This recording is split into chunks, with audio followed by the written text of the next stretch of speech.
Así que vamos a tratar de hacer esto un poco expedito, siendo que es bastante difícil, ¿no es cierto?, hablar de este tema porque es un poco largo, ¿ya? Las molestias vulvares son un motivo frecuente de consulta y provocan mucha ansiedad en los pacientes, ¿no es cierto? Se asocian a mucha morbilidad, disconfort y vergüenza, y es un área que compromete a muchos especialistas. Desde el año 70, la Federación Internacional de Ginecología Obstetricia, ¿no es cierto?, decidió crear una sociedad para el estudio de las enfermedades de la vulva, por lo complejo, y en esta sociedad participan ginecólogos, dermatólogos y patólogos. Han emanado diferentes terminologías y clasificaciones a través de la historia. El año 76 se clasificó en 3 enfermedades: infecciosas, no infecciosas, premalignas o malignas. El año 87 se hizo una clasificación basada en la causa y en la fisiopatología, pero todas estas clasificaciones eran bien complejas. El año 2006 decidieron en el fondo sacar las enfermedades infecciosas y las neoplásicas, y se hizo en ese momento un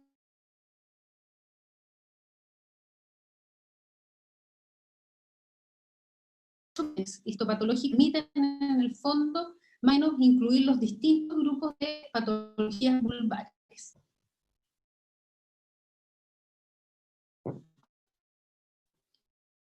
Posteriormente, ¿no es cierto?, esta sociedad decidió hacer una nueva clasificación donde se decidió hacer el diagnóstico más bien orientado desde un punto de vista clínico. Ir 5 pasos. Hay que describir la lesión elemental, si es una pápula, un parche, una placa, una mácula, etcétera, ¿no es cierto? Agregar un adjetivo, el color, la superficie, los bordes, hacer diagnósticos diferenciales y así reducir el número de diagnósticos a 2 o 3 para ojalá llegar clínicamente a un diagnóstico y si no se puede, confirmar el estudio con una biopsia, ¿ya? Y una vez que uno tiene la biopsia, hoy en día se sigue usando la clasificación del 2006, donde, como vimos, se ven estos 8 patrones histopatológicos. Ustedes van a ver aquí, ¿no es cierto?, la clasificación entonces del 2011 es una clasificación muy extensa, donde se incluyen 8 grupos de lesiones y 16 subgrupos, ¿no es cierto?, según, como dijimos, la descripción de la lesión, si son pápulas, nódulos o si son placas, los colores, ¿ya? Y con esas, en el fondo, 8 lesiones, uno debiera más o menos, con estas descripciones, llegar a al menos unos 2 o 3, máximo 5 diagnósticos diferenciales y con eso poder llegar al diagnóstico final. ¿Ya? Por lo tanto, ahí uno ve como 106 dermatosis de la vulva, para que vean que es bien complejo. Es bueno tener estos 2 esquemas, el del 2011 y el del 2008, para que ustedes cuando vean a un paciente pueden ir a buscar en esta descripción del 2011 y tratar de incluir lo que están observando en alguna de estas patologías. La evaluación clínica es bien difícil, ¿ya? Es un dolor de cabeza, dijimos, para la paciente, pero también lo es para el médico. Y tenemos que siempre tener, además, muy pendiente que cuando estamos evaluando una paciente con una patología vulvar, no nos podemos olvidar que puede haber una neoplasia maligna detrás de esto y alguna enfermedad sistémica. La sintomatología es inespecífica, y eso es lo que hace tan difícil el diagnóstico. Todas las pacientes que consultan por algo vulvar en general van a tener alguno de estos síntomas: prurito, ardor, irritación, ¿no es cierto? Lesiones de distintas formas, nodulares, máculas, erosiones o úlceras, y muy frecuentemente dispareunia. El examen físico, por lo tanto, también es difícil, además, porque la vulva es, a diferencia del resto de la piel, una zona donde hay un ambiente cálido, donde hay mucho más calor, donde está húmedo y que tiene mucha fricción. Y eso hace que se escondan un poco los sellos distintivos de cada patología y dificulta aún más el diagnóstico, ¿ya? Las lesiones, ¿no es cierto?, de distintas patologías uno las va a mirar y a veces se ven prácticamente iguales, porque también va a depender de en qué momento se ha diagnosticado la enfermedad. Si es una enfermedad aguda, probablemente sea un poco más fácil, pero ya si es una enfermedad crónica, las lesiones empiezan a aparecer demasiado entre una y otra patología. Por lo tanto, para llegar a un buen diagnóstico son 3 cosas muy importantes. Uno, tener claro que hay que hacer una muy buena historia clínica, tener un conocimiento de la anatomía vulvar y tener presente que las alteraciones ocurren dependiendo de la edad y del estatus hormonal de la mujer. Una buena historia va a incluir que ustedes pregunten muy bien cuántos días lleva, o meses, o si ya lleva más de un año con estas molestias, cómo ha progresado de la lesión, si empezó y nunca más acabó y ha ido empeorando en el tiempo, o si es intermitente, aparece un tiempo, después se cura, después vuelve a aparecer. Cuán severo es, si es leve y moderado y lo tolera, o si esta cosa es severa y lleva mucho tiempo. Si hay factores modificantes, si la paciente dice, mire, esto se modifica cuando yo menstruo, o si tengo relaciones sexuales, o dependiendo de los hábitos higiénicos que tenga. Siempre hay que consultar, ¿no es cierto?, en la historia por otras condiciones de la piel. Ya piensen que es en general piel lo que está enfermo, por lo tanto, una paciente que tiene dermatitis atópica, psoriasis, líquen plano en otras partes del cuerpo, obviamente puede tener esa misma patología en la vulva. Saber que hay patologías sistémicas que se asocian a enfermedades de la vulva, como el lupus, como la diabetes. Consultar muy bien qué técnicas de higiene tiene la paciente, si es obsesiva en hacerse higiene, porque eso también puede aumentar patologías, si usa jabones, duchas vaginales, si usa toallas húmedas, aceites, antisépticos tópicos, a veces hasta cepillos ocupan algunas pacientes, entonces es importante preguntar. Una historia sexual completa, si usa método anticonceptivo o no, si usa lubricantes y qué lubricantes son, si usa algún juguete sexual, cosas que puedan estar produciendo alergia, ¿no es cierto? O también a veces, que suena un poco ridículo y a veces difícil de preguntarle a la paciente, si la pareja usa algo más, porque también existen las dermatitis llamadas del consorte, o sea, la pareja usa algún perfume especial, algún crema o lubricante especial para su zona genital, y eso también puede producirle alergia al paciente. Otro, ¿no es cierto?, que hemos visto que producen alergias, el papel higiénico, ya sea de color o que esté perfumado, las toallas higiénicas o protectores diarios, el detergente que usa para lavar su ropa interior, qué tipo de tela y color tiene la ropa interior, todas estas cosas que se pueden asociar a alergia. Como decíamos, el segundo punto, después de una muy buena historia clínica, es conocer muy bien, ¿no es cierto?, la anatomía vulvar.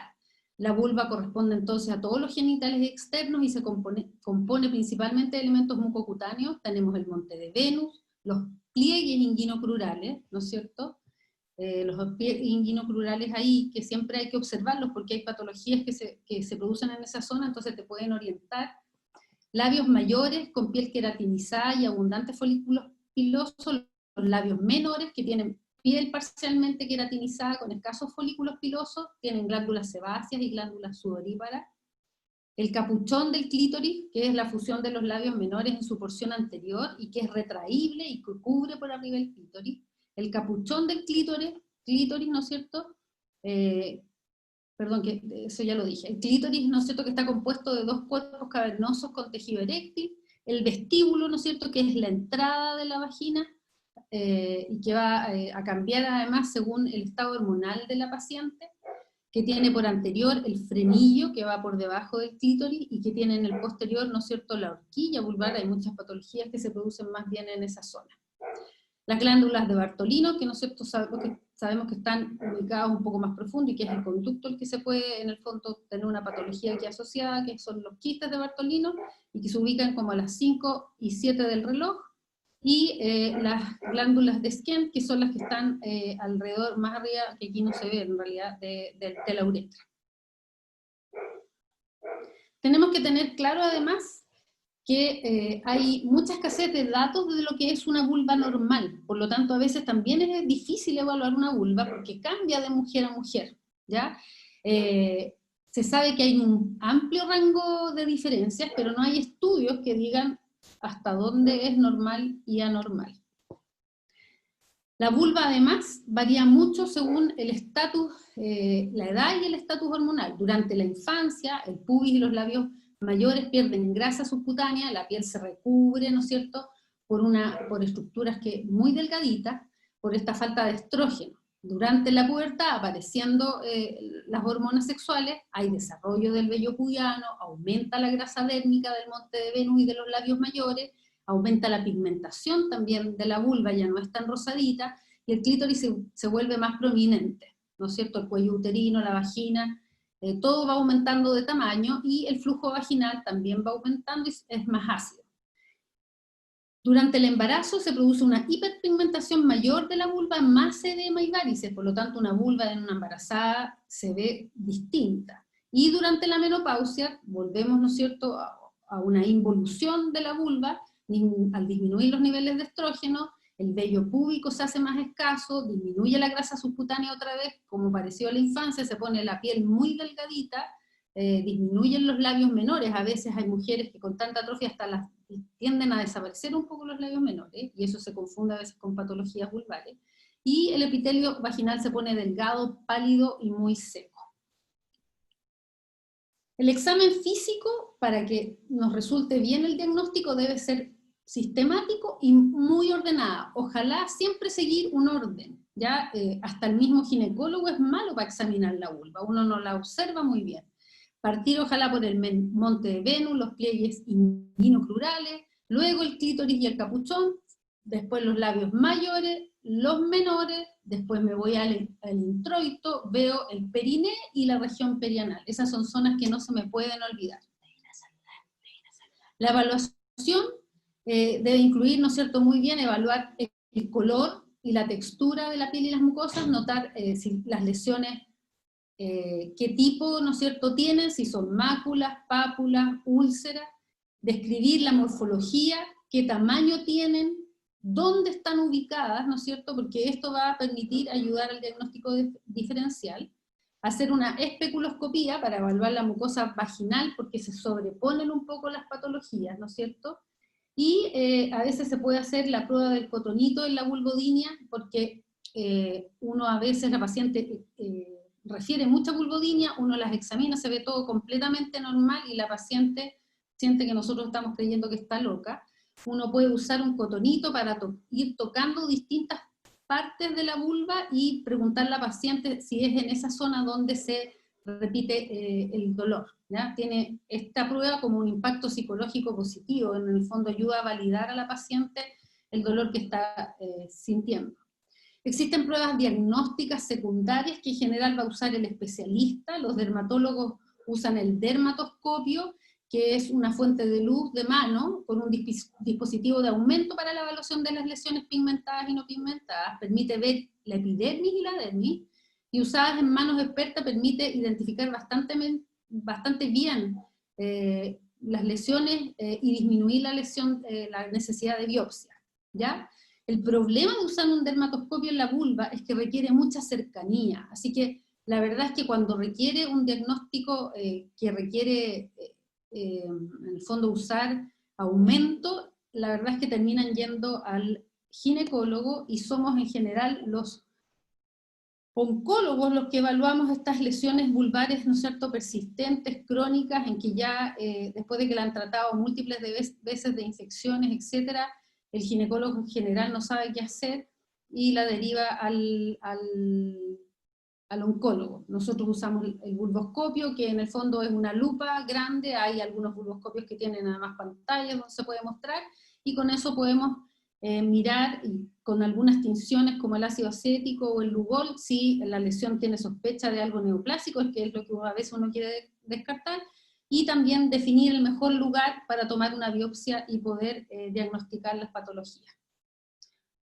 Entonces, si el diagnóstico es evidente, hay que tratarlo, ¿ya? Si hay sospecha de alguna infección bacteriana y no me queda claro qué es lo que es, mejor tomarle cultivos a la paciente. Si estoy sospechando algo más alérgico y no me queda claro, puedo hacer algunos test de alergia que después vamos a ver. Y si el diagnóstico no es evidente y la paciente vuelve sin respuesta a tratamiento o presenta molestias crónicas, muchas veces vamos a requerir una biopsia, ¿ya? Entonces, como ven, este monstruo grande de las patologías vulvares, como se ve en el cuadro, pueden ser muchas, Hoy nos vamos a dedicar principalmente a las máculas, placas y rash. La doctora Zamboni ya nos habló un poco de úlceras y de nódulos, como los condilomas, y ya la parte infecciosa la vamos a dejar un poco afuera. Como les dije, puede ser un dolor de cabeza importante el diagnosticar este tipo de lesiones. Si uno mira las lesiones que son como rash, placa o manchas en el fondo, fíjense, aquí les voy a mostrar distintas patologías, y si uno mira la vulva, muchas se ven bastante iguales, entonces muchas veces es difícil llegar a un diagnóstico, ¿ya? Estas lesiones maculares en placa pueden ser inflamatorias, que son las dermatosis principalmente, pueden ser infecciosas, ¿ya?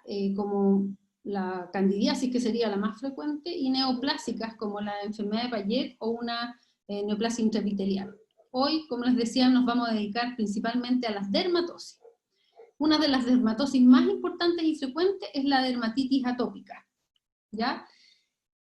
La dermatitis atópica es un eczema vulvar, es una enfermedad inflamatoria crónica. Alrededor del 50% de los casos de prurito vulvar crónico en las adultas son por esta causa, ¿ya? Y un tercio en las niñas. Hay que identificarla, ¿no es cierto? Y ojalá tratarla para mejorar la calidad de vida, porque esta patología, como es tan incómoda, produce mucho prurito, produce hartos trastornos en las pacientes, incluso harto trastorno psicológico, ¿ya? Puede ser aguda o subaguda, se puede ver en placas, así como estas que están acá, cuando es aguda. Ya cuando va siendo más crónica se va convirtiendo, ¿no es cierto?, en una mancha o un rash importante, y también a veces en la forma aguda puede verse casi con erosiones.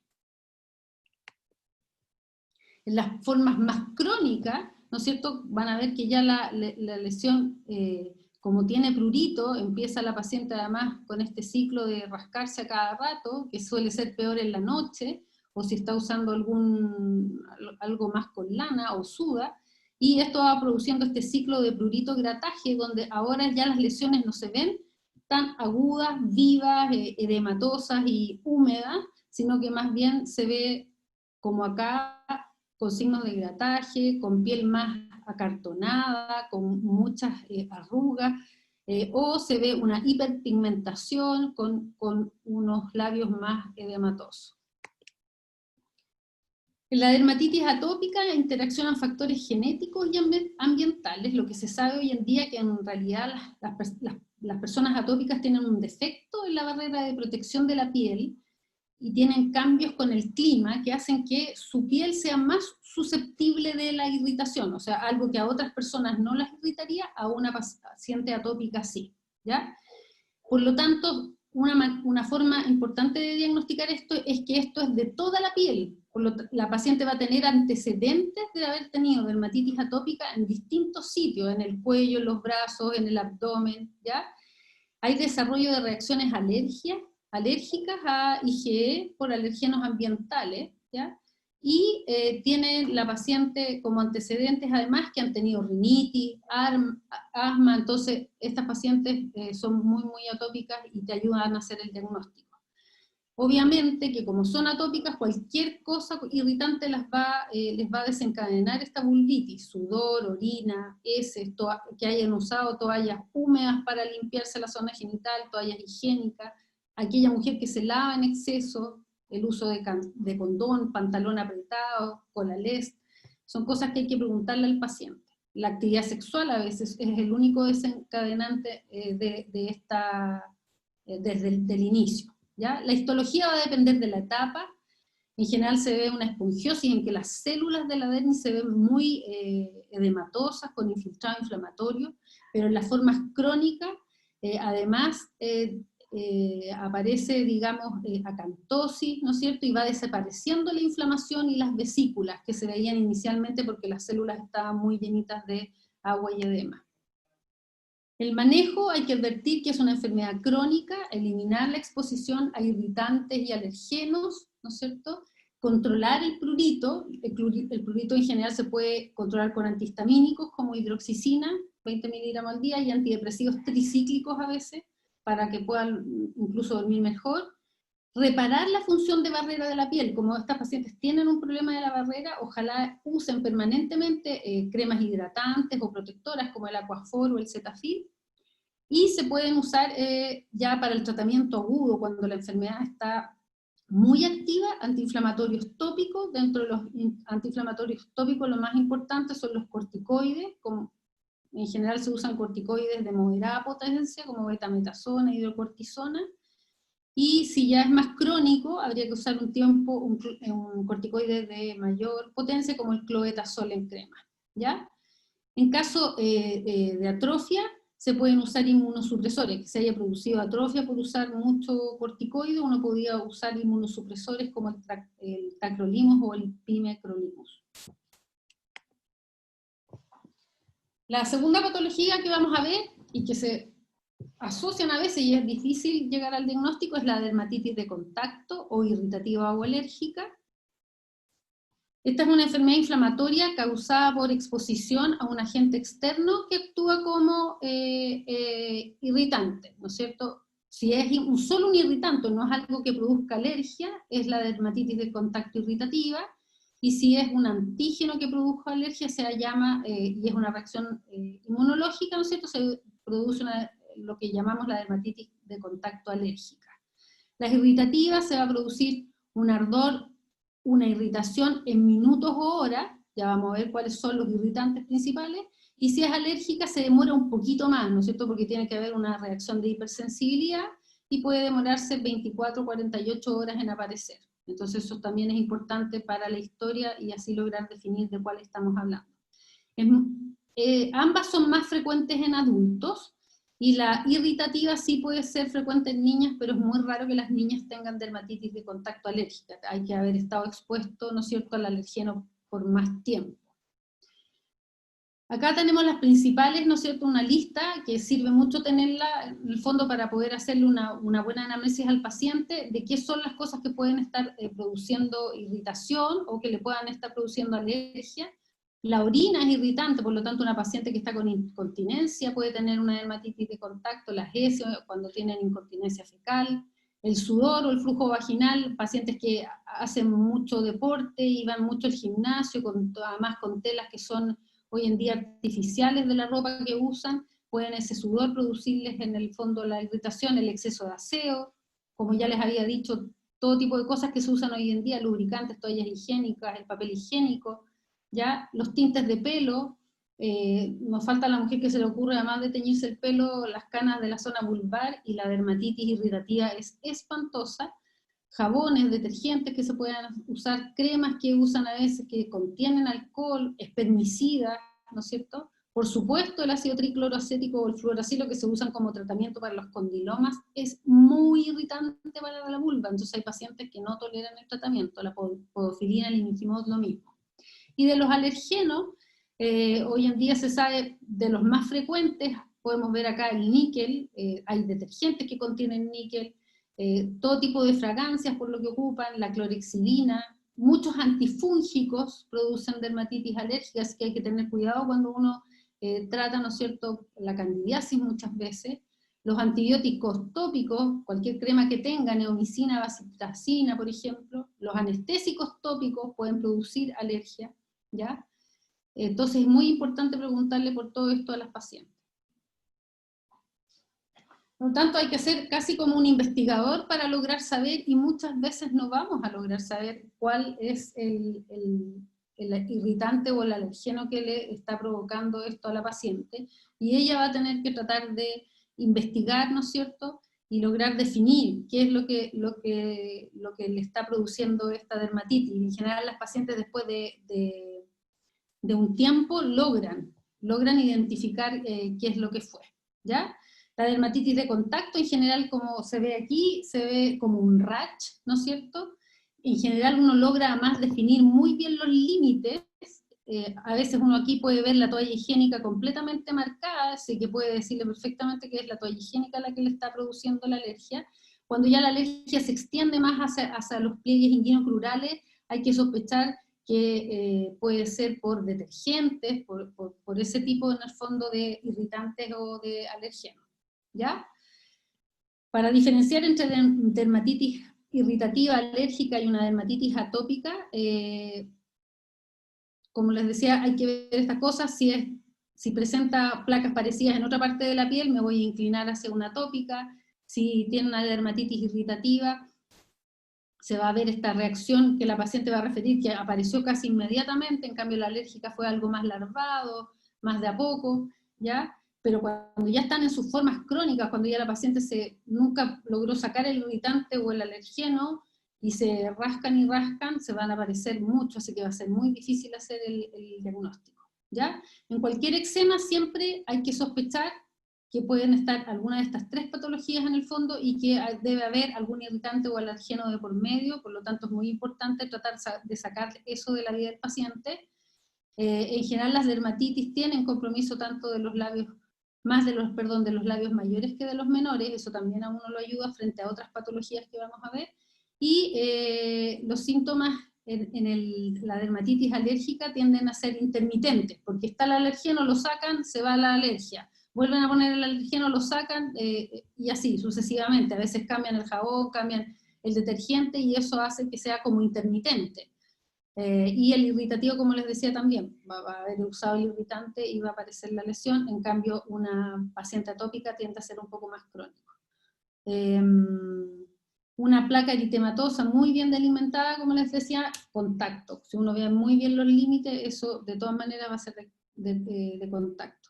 El prurito es muy frecuente en la atópica y en la alérgica, en cambio el ardor es mucho más frecuente en la dermatitis irritativa. Finalmente, si uno no logra el diagnóstico, uno debería ir entonces en ese caso a una biopsia.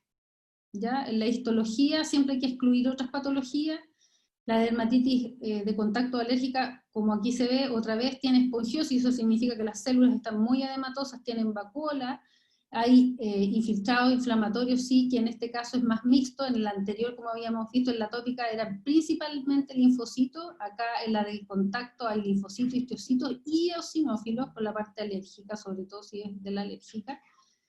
Y en reacciones severas se podría parecer a la dermatitis atópica y verse vesícula, pero cuando ya está crónica se ve una hiperplasia epidérmica con acantosis, la piel muy engrosada, y por lo tanto ya los diagnósticos se empiezan a confundir, ¿ya?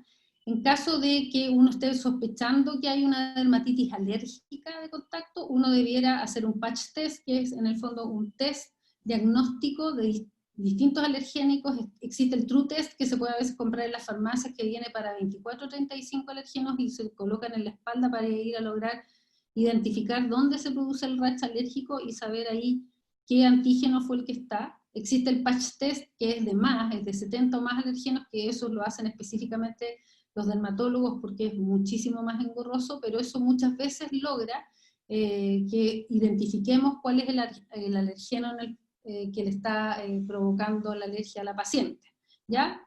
Entonces, en el tratamiento, lo más importante va a ser lo no dermatológico, ¿no es cierto? Identificar y descontinuar el irritante o el alergeno, hacer aseo, ojalá en las pacientes insistirles que el aseo sea solo con agua tibia y no con jabones, evitar el exceso de lavado. Pueden usar, al igual como en el caso de las pacientes con dermatitis atópica, algo que ayude a proteger la barrera de la piel, un poco de vaselina, óxido de zinc, o el Aquaphor, como les decía. Usar estrógenos en una paciente que además tenga algún grado de menopausia y esa vulva esté más desprotegida. Se puede, para aliviar los síntomas, usar pack frío, ¿no es cierto? Estos packs que uno puede meter en el refrigerador para aliviar, evitar la ropa apretada, manejar muy bien la incontinencia. O sea, una paciente si tiene incontinencia urinaria y no lo logramos identificar, va a seguir teniendo su dermatitis de contacto irritativa, no la vamos a lograr sacar nunca.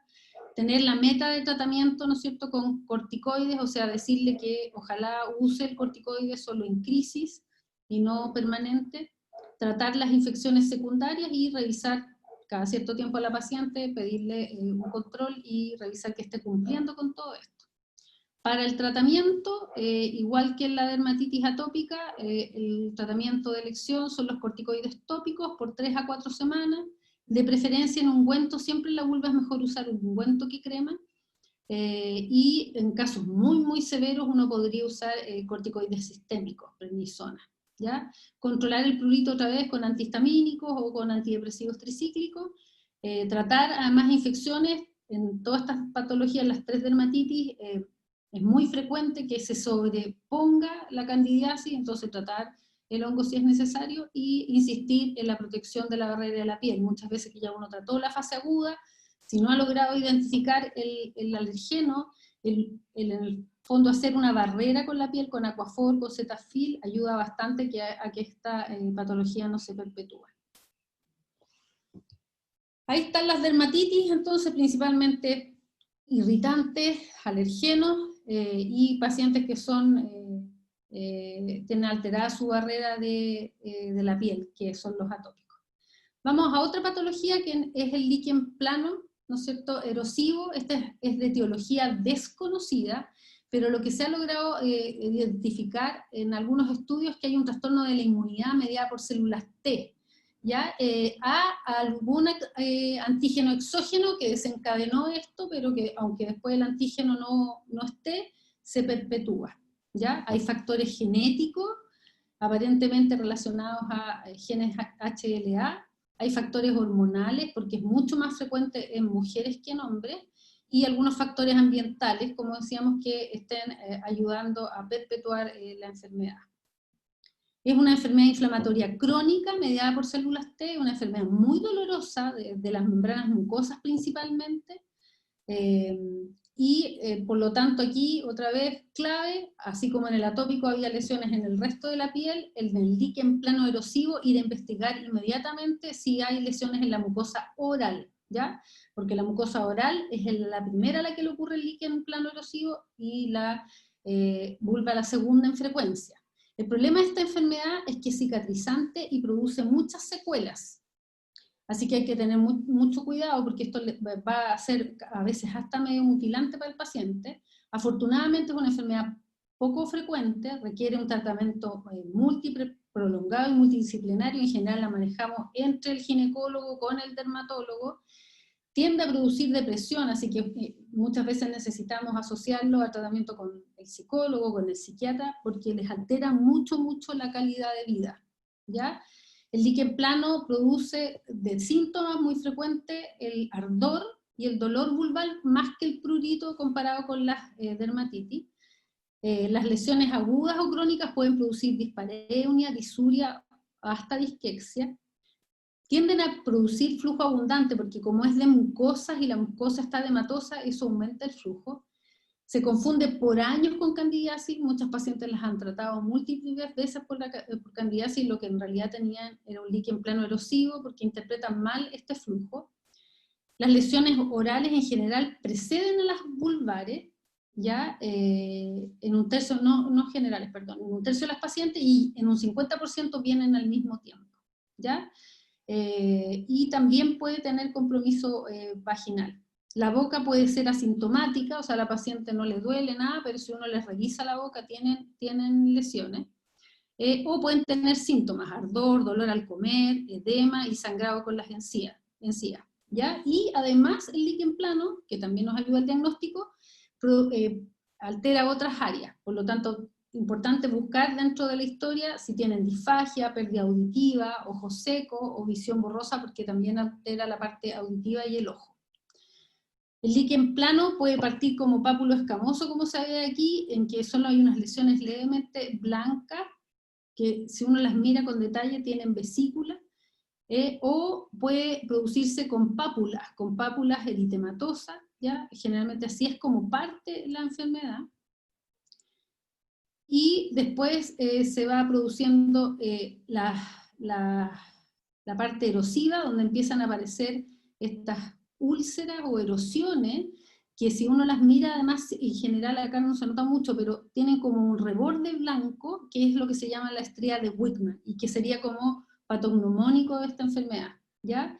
El 90% de estas pacientes tienen lesiones en el introito, 37% se divide en la vulva, 20 a 30% tiene lesiones vaginales, así que hay que ir a mirar la vagina por dentro, porque si tiene, por ejemplo, compromiso vaginal, no es dermatitis, ¿ya? Hay que pensar más en el líquen. y un 8% tiene además lesiones en la región perianal. Como les dije, hay que ir a mirar la boca. Uno puede ver mucho mejor en la boca las estrías de Wickman, que son este reticulado blanco que se ve, ¿no es cierto?, por ejemplo, ahí en la mucosa oral, que también se ven placas blanquecinas o en estrías parecidas a las que se ve, ¿no es cierto?, en la mucosa oral. En la lengua tienen encías que son mucho más sangrantes, con mucho edema en las encías, y tienen otras áreas de la piel que se afectan, como las muñecas, el antebrazo, el cuello. Los pliegues inguinales se pueden afectar en esta enfermedad. En la dermatitis solamente un contacto, por ejemplo, si por el calzón, ahí uno va a ver los pliegues inguinales, pero en otros no. Coeverniza en áreas de trauma, o sea, el líquen plano puede aparecer cuando hubo un trauma primero. Eso es lo que se llama coevnerización. Y tienen, como les dije, lesiones oculares y en el oído que hay que ir a buscarlas. El diagnóstico es con una biopsia. ¿Ya? El sello de esta enfermedad es que tienen una dermatitis liquenoide y una banda densa con infiltrado linfocítico, que puede, además de incluir, ¿no es cierto?, la dermis, puede llegar hasta la capa basal de la epidermis. Se produce acantosis, y hay que estar en esta patología muy atentos porque estas pacientes tienen hasta un 2 a un 5% de un carcinoma escamoso. ¿Ya? Y estos carcinomas escamosos, los del líquen plano erosivo, son mucho más agresivos y de alta recurrencia. Por lo tanto, ante la duda en una lesión que, a pesar de que se le hizo el diagnóstico de líquen plano, de que está usando sus corticoides y persisten las lesiones, siempre derivar, porque lo más probable es que pueda estar apareciendo un carcinoma escamoso. Aquí después ustedes lo pueden ver con calma. Estos son como los criterios diagnósticos que se usan para la patología, pero es más o menos lo que habíamos estado diciendo. El tratamiento es de resorte en general del dermatólogo, el del líquen plano erosivo, porque como decíamos compromete otras áreas. Se usan corticoides locales, que sería el pilar para tratar la sintomatología y detener la progresión de la enfermedad. Ungüento idealmente, de alta potencia como el clobetasol o el dipropionato de betametasona, que son los de primera línea. Si responden mal, que son el 25 al 40%, se les da terapia sistémica con corticoides y otra vez siempre proteger la piel con vaselina o aquafor, y se pueden usar inmunosupresores si es que no han andado bien con corticoides. El tratamiento sistémico, como ya dije, es prednisona y metotrexate, y existe hoy día evidencia en la literatura de que hay alta respuesta, un 30-40% pueden responder al uso de cúrcuma, que se administra en pastilla, porque tienen que ser muy altas dosis, o zinc, que puede venir en crema. También se ha tratado con terapia fotodinámica y láser, con distintos resultados, y por lo menos, sobre todo algunas de las secuelas, y combinación de todas las terapias. ¿Ya? La secuela se va produciendo porque como hay erosiones, se van adhiriendo y produciendo cicatrices que van en el fondo deformando la vagina, y estas pacientes no hay que olvidar nunca que requieren un seguimiento estrecho por el riesgo asociado de carcinoma escamoso. Ese es el líquen plano erosivo, ¿no es cierto? El líquen escleroso, el líquen escleroso es una enfermedad de causa también un poco desconocida, pero aparentemente hay un mecanismo autoinmune, ¿ya? Habría un sistema inmune hiperactivo, y esto lleva, en el fondo, que además de tener lesiones en la vulva, se asocia mucho con otras enfermedades autoinmunes, como por ejemplo de la tiroides. Entonces eso también nos va a orientar al diagnóstico si la paciente está con una tiroiditis de Hashimoto, por ejemplo, y tiene lesiones vulvares, que puede ser un líquen escleroso. Es una enfermedad benigna, pero es crónica y progresiva, es más frecuente que el líquen plano, y el 85 a 98% se produce más bien en el área anogenital. Se produce una piel delgada, blanca, arrugada, se puede extender hacia el ano. Esta patología, a diferencia de las otras, tiende a a extenderse hacia el ano y se forman estas lesiones en ojo de cerradura, vulva más vagina. Pueden aparecer pápulas y placas, se tienden a fusionar los labios mayores y menores, esta también es bastante deformante esta enfermedad, se fusiona el capuchón del clítoris, se produce aglutinación de los labios menores en la línea media, puede ser asintomática, hay pacientes con líquen escleroso que es asintomático, pero la mayoría tiene prurito, ardor, irritación, produce mucha disfunción sexual y pérdida de la sensibilidad incluso, o al revés con dispareunia, tienen disuria y dificultad para evacuar, porque piensen que como que todo se tiende a fusionar, entonces en la zona de la uretra también se producen alteraciones, y produce una vulvodynia crónica. ¿Ya? Como ven, otra vez las patologías tienden a parecerse un poco, aquí en el lado izquierdo vemos que se ve una vulva que está más blanca, que tiende a arrugarse mucho, en cambio acá hay más bien eritema, algunas erosiones, ¿no es cierto? Y la piel se va adelgazando.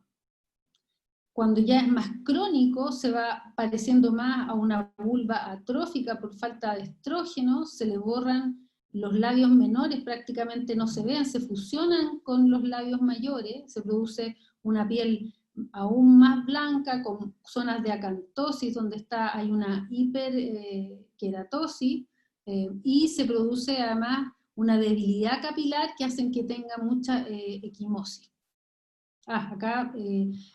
como veían en el fondo, el clítoris tiende a desaparecer porque se fusiona entre medio del capuchón. ¿Ya? Acá otra vez, una vulva muy equimótica, ¿no es cierto?, atrófica, no hay una diferencia entre labios mayores y menores, y lo mismo acá. El diagnóstico requiere en general una relación clínico-patológica, así que la biopsia en general da el diagnóstico, pero asociado a cómo ha evolucionado la enfermedad. Hay una epidermis muy adelgazada con harta atrofia, hay infiltrado linfocitario, se homogeniza el colágeno, y lo que sí a veces es difícil el diagnóstico porque varía mucho según la etapa de la enfermedad. Si uno lo está agarrando en la fase aguda, se ven cosas distintas cuando ya es más crónica, donde se va produciendo atrofia, en otros hay, como les decía, hipertrofia. Muy, muy importante saber que hay enfermedades autoinmunes que son frecuentes. A veces te da la clave del diagnóstico el hecho de que la paciente tenga una tiroiditis de Hashimoto. El tratamiento, igual que casi todas las cosas de la vulva, educar, decirle que es una enfermedad crónica, que no la vamos a curar, pero que sí la vamos a ayudar a sobrellevar mejor su enfermedad, que tiene que tener cuidado con la higiene o el exceso de higiene y no usar ojalá ningún irritante, y que tiene riesgo de neoplasia secundaria también, por lo tanto también son pacientes que tienen que estar en controles estrechos. Los dos objetivos: tratar los síntomas, disminuir la hiperkeratosis y las fisuras para que no se vaya alterando la anatomía de la vulva, usar corticoides en ungüento de alta potencia, en esquemas de crisis, o sea, esta paciente, como lo dijimos, es una enfermedad crónica, no se le va a curar con usar el ungüento una vez de corticoides, sino que va a haber que estar constantemente vuelta a usar, ojalá no perpetuarlo, y entre las crisis usar protección de la barrera de la piel con vaselina o aquaphor, en el fondo decirle que no puede hacer este uso crónico porque el sobreuso de corticoides puede producir atrofia. Son pacientes que tienen alta alteración de la vida sexual, así que hay que darle lubricante y a veces tratarla también desde el punto de vista psicológico porque les altera su calidad de vida. Es raro que requieran terapias de segunda línea, en general responden mucho mejor al corticoide que el líquen plano, por ejemplo, tienen menos falla. Y siempre descartar infecciones secundarias frecuentes porque se sobreponen a esta patología. El líquen simple crónico es una enfermedad donde hoy en día se piensa que hay más bien factores psicológicos, o sea, son pacientes que por algún problema psicológico empezaron a rascarse, ¿no es cierto?, y entraron en este círculo vicioso, prurito, rasquillo, escoriación, y eso lleva a la enfermedad. Se produce un prurito vulvar crónico que es multifactorial, es poco conocido, hoy día se dice que es más bien una dermatitis, se asocia a trastornos ansiosos depresivos, pero hay que tener cuidado. En medicina tendemos a echarle la culpa a la psiquis cuando no sabemos lo suficiente. ¿Ya? Se ha visto que algún trauma puede empezar, o que empezó con una dermatitis atópica y después se perpetuó el círculo y finalmente se produce este líquen plano, este líquen simple, perdón, crónico. ¿Ya? En general no responden a antiinflamatorios, digamos, solos, y es muy sintomático y se sigue desencadenando el prurito rascado. Altera también la calidad de vida, son pacientes que además, como les decía, no solo se rascan la vulva, sino que se pueden estar rascando el cuerpo constantemente, y muchas veces hay una patología o una infección que lo desencadenó. O sea, estas pacientes pueden haber empezado con una dermatitis atópica o de contacto, o haber empezado con una vulvovaginitis micótica y terminar en esta enfermedad. El diagnóstico es principalmente clínico. Otra vez se producen zonas con hiperkeratosis, con acantosis, piel muy engrosada, más blanquecina, mezclada con zonas de erosiones, que en realidad son signos de grataje en el fondo. ¿Ya? A esta enfermedad hay que considerarla más bien un diagnóstico de descarte, ¿no es cierto? Y tener en cuenta que, como hay un prurito crónico, esta es una enfermedad de descarte, lo primero que hay que descartar es que no vaya a haber los otros diagnósticos diferenciales, que no vaya a haber una enfermedad preinvasora como una DIN que esté dando un prurito crónico y uno le está echando la culpa a un líquen simple, o un carcinoma escamoso, ¿ya? Ante cualquier duda, mejor biopsiar, porque esto, un líquen simple versus una DIN, es claro el diagnóstico a través de la biopsia. La biopsia del puro líquen es bien inespecífica, entonces uno ya descartó todo, puede quedarse con este diagnóstico, ¿ya? Y lo más importante es tratar la enfermedad inicial para romper este círculo vicioso. Y el tratamiento es similar a la dermatitis de contacto, corticoides tópicos, pero sacar todos los irritantes e ir buscando en el fondo qué pudo haber empezado esto, y tratar de decirle a la paciente que en el fondo casi que tiene que amarrarse las manos para no rascarse y lograr romper el círculo vicioso. Y ahí pueden ver en el fondo, como les decía, el tratamiento antiinflamatorio con corticoides, tratar las sobreinfecciones. Eso es lo principal. Dentro de los diagnósticos diferenciales de estas dermatosis va a estar también la psoriasis, que es una enfermedad poco frecuente, 1 o 2% de la población, es de causa desconocida, aquí sí que realmente no se sabe qué es lo que lo provoca. La vulva en general tiene una presentación no clásica, no es la clásica mancha blanca con hiperkeratosis, sino que la psoriasis en la vulva otra vez se parece incluso a una dermatitis de contacto, le llaman la psoriasis inversa, porque no está en estas placas blancas descamativas de la psoriasis del codo o de la rodilla, etc. ¿Ya? Se producen más bien parches bien demarcados, eritematoso brillante, así que a veces es muy difícil el diagnóstico aquí, por ejemplo, con una dermatitis de contacto, pero la biopsia sí nos puede ayudar. Tener presente que, a diferencia de una dermatitis de contacto, estas pacientes van a tener otras manifestaciones clínicas como artritis, enfermedad inflamatoria intestinal, distrofia unguial, placas en el resto del cuerpo, las placas clásicas. A veces la vulva puede ser asintomática a pesar de tener todo este eritema, y que la histología va a haber una hiperproliferación e hiperplasia del epidermis con harto infiltrado de neutrófilo, con o sin microabsceso, y un infiltrado muy fuerte de células plasmáticas, que es como lo que da la base del diagnóstico. ¿Ya? La psoriasis, pues, en general se trata también otra vez con corticoides en ungüento principalmente, ojalá de muy alta o de alta potencia, y también a veces, si es más moderado, se pueden usar los de moderada o baja. También se pueden a veces usar los inmunosupresores. ¿Ya? Esto lo ve más bien ya el dermatólogo. Otros diagnósticos diferenciales de la dermatosis: está la enfermedad de Payet, que puede afectar tejidos extramamarios, también es de aspecto eczematoso, bien delimitado en los bordes, ligeramente elevados en un fondo rojo. Son mujeres en general posmenopáusicas, tienen el síntoma principal, igual es el prurito, También afecta, aparte de la vulva, el introito, muy frecuentemente el monte de Venus, ya el periné y la cara interna de los muslos, así que eso también puede ayudar en el diagnóstico diferencial, y es muy raro que afecte el clítoris, prácticamente nunca. En la histología se van a ver las células de Payet, y hay que tener cuidado con esta enfermedad porque sabemos que tiene una alta asociación con adenocarcinoma, así que ante la duda mandarlo a biopsia. Y si la biopsia muestra una enfermedad Payet, lo que hay que ir a hacer es, ojalá, ir a resecar la enfermedad por el riesgo de tener el adenocarcinoma.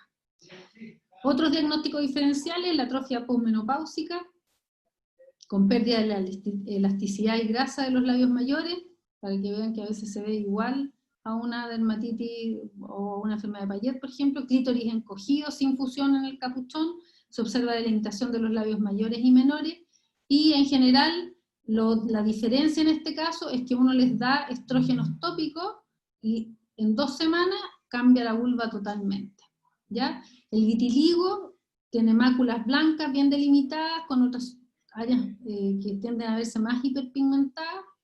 No hay ningún signo inflamatorio, aquí no tienen edema, no hay erosiones, no hay signos de grataje en general. Se diagnostica fácil si uno tiene luz ultravioleta, y también sí hay que investigar enfermedades autoinmunes. La dermatitis seborreica se ve así, es una, como ustedes ya lo han visto en otras áreas, se producen estas placas, ¿no es cierto?, hiperqueratóticas, zonas muy, muy frecuentes, a diferencia de todas las otras enfermedades que hemos visto, es alrededor de la nariz, en el pabellón auricular y en el conducto auditivo, ¿no es cierto?, en el reborde del cuero cabelludo. Si yo tengo todas estas lesiones, más nuestras lesiones eritematosas de la vulva, puedo sospechar que es una dermatitis seborreica. En general se trata para la zona del pelo con champús de selenio, y para la zona vulvar con corticoides tópicos de mediana potencia. Nuestro diagnóstico infeccioso más frecuente para todas las enfermedades vulvares va a ser la vulvitis micótica. El 90% son por Candida albicans, 10% por Candida especies, la más frecuente es la glabra, que son más resistentes a los tratamientos habituales para la micosis. En general se producen en edad reproductiva, y más del 50% al menos tiene un episodio, o sea, tiende a repetirse y repetirse. Una lesión muy característica, entonces, además del eritema, es tener estas líneas erosivas, ¿ya? Eso es frecuente en una vulvitis micótica, por ejemplo, que no tiene nada vaginal, muchas veces no tienen flujo, y si ya se asocia a vaginitis micótica, ya se ve más este flujo, ¿no es cierto?, blanco, grumoso, como leche cortada. La tiña cruris es otro de los diagnósticos diferenciales de las dermatosis. Se produce por el Trichophytum rubrum, se contagia de piel a piel entre una persona y otra, la sospecha es clínica, y produce estas lesiones en el fondo que son eritematosas alrededor, y que tienen áreas centrales blancas, ¿ya? Además de la vulva, en general compromete los pliegues inguinocrurales y la zona interna de los muslos. ¿Ya? Se trata con tratamiento tópico, con cremas de clotrimazol, miconazol en general, ¿ya? Y el tratamiento sistémico es excepcional.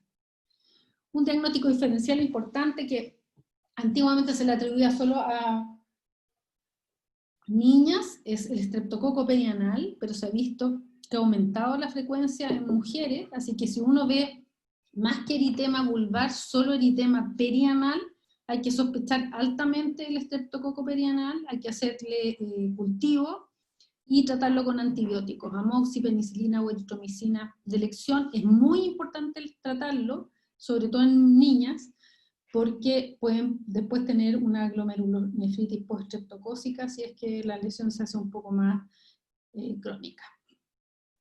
El eritrasma es otra de las infecciones que se puede confundir con las dermatitis atópicas, es por el Corynebacterium minutissimum. Es muy frecuente en diabéticas, en obesas, en inmunocomprometidas. Yo estoy segura que lo han visto más de alguna vez. Entonces, además de toda la lesión vulvar, se produce también compromiso de los pliegues inguinales y de la zona interna de los muslos, pero van a ir a encontrar lesiones en otras partes. La típica, debajo de los pliegues mamarios, porque son zonas húmedas, ¿no es cierto? Y también en los pliegues axilares. Y lo otro frecuente es que es entre los dedos de las manos, ¿ya? Si uno está sospechando eso, puede usar tratamiento tópico con clindamicina o eritromicina 2 veces al día por 14 a 21 días, o tratamiento oral con claritromicina y eritromicina. Aquí para que les quede en el fondo en la clase, porque después lo podemos mandar en formato PDF, hay una tabla importante que a uno le ayuda, a veces yo la miro más de alguna vez cuando he tenido pacientes con problemas vulvares, para repasar y ubicarme más o menos, como decíamos, quedarnos ojalá con 1 o 2 diagnósticos y tratar de llegar al diagnóstico final. De la patología vaginal, es corta, poco, de la no infecciosa, ¿no es cierto?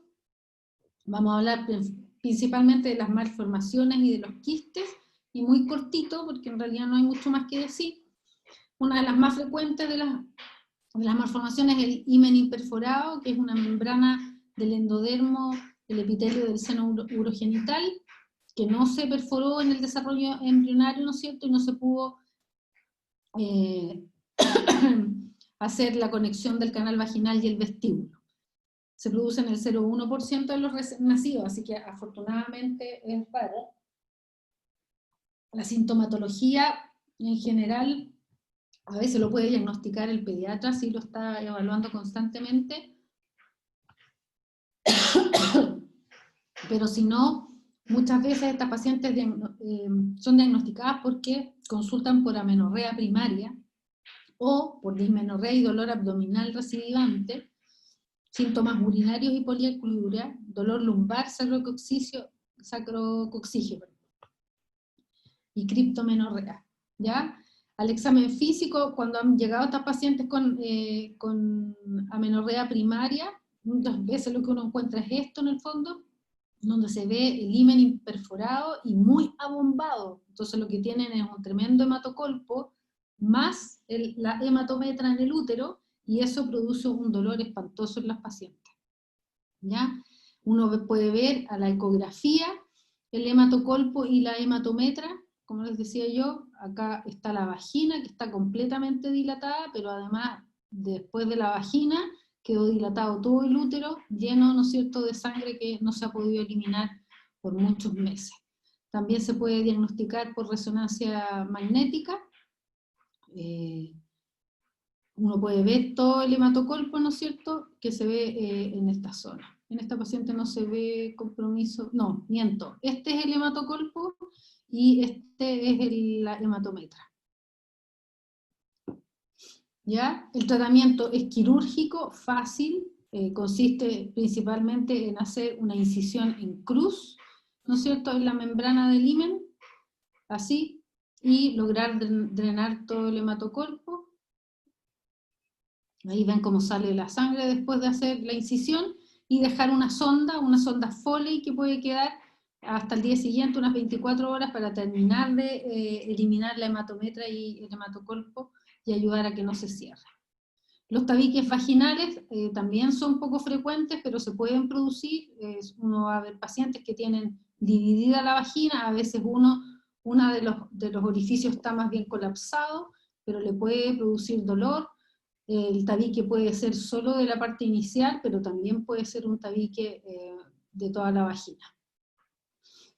La otra malformación frecuente es el síndrome de Rokitansky, que es la ausencia de útero. Son pacientes con amenorrea primaria, se les hizo una ecografía, se veía solo la vejiga y el útero no estaba por ningún lado, lo cual también se puede confirmar, ¿no es cierto?, por resonancia magnética. En estas pacientes, además, muchas tienen una vagina muy estrecha o otras malformaciones de la vagina como tabique, así que en general requieren cirugías para lograr una vagina que pueda ser compatible con la actividad sexual, pero por supuesto no va a tener una vida reproductiva normal porque no tiene útero. Los quistes de Gardner, ¿no es cierto?, son estos quistes de los conductos de Gardner que se ven en todo el camino de la vagina. En general no tienen ninguna importancia. Algunos pueden ser incómodos para la vida sexual y ahí habría que operarlos, pero a veces son profundos y en realidad los diagnostica uno al examen físico y la paciente nunca se enteró que tenía el quiste. Este, por ejemplo, sí va a producir harta molestia porque va a aparecer un prolapso, pero era un quiste de carne, entonces hay que solamente resecarlo.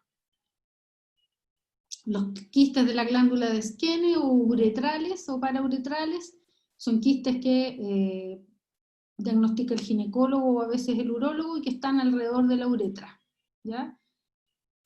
Y los podemos operar y resecar si molestan, pero si no están produciendo molestia, no, a veces se pueden abscedar, así que ahí a veces requiere hacer una especie de marsupialización parecida a los quistes de Bartoli. Gracias. Súper, doctora. Muchas gracias por su clase. Doctora, tenemos eso sí, una pregunta que vamos a realizar de una persona acá de los asistentes. No te escucho, no te escucho. A ver, ¿ahí? ¿O aún no? ¿Ustedes me escuchan a mí? Sí. Y yo a ti no. Ya, espérenme un segundo, déjeme preguntar acá. Doctora, ¿y escucha esto? No escucho nada y tengo el audio prendido. Crisis. Déjame un segundo, déjame. Le voy a enviar la pregunta por interno para que la vea.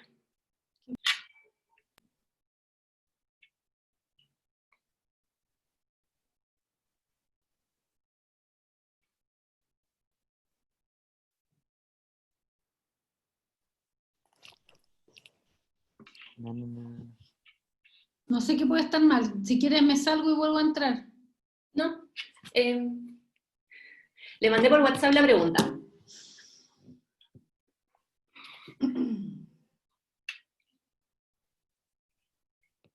¿Hay alguna utilidad real en los jabones íntimos hoy en día?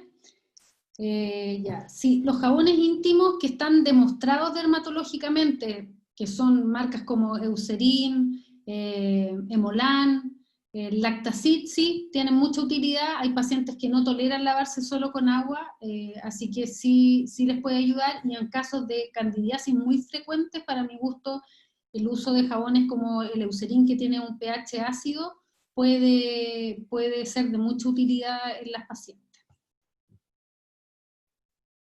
Ok, sigamos con la otra clase entonces.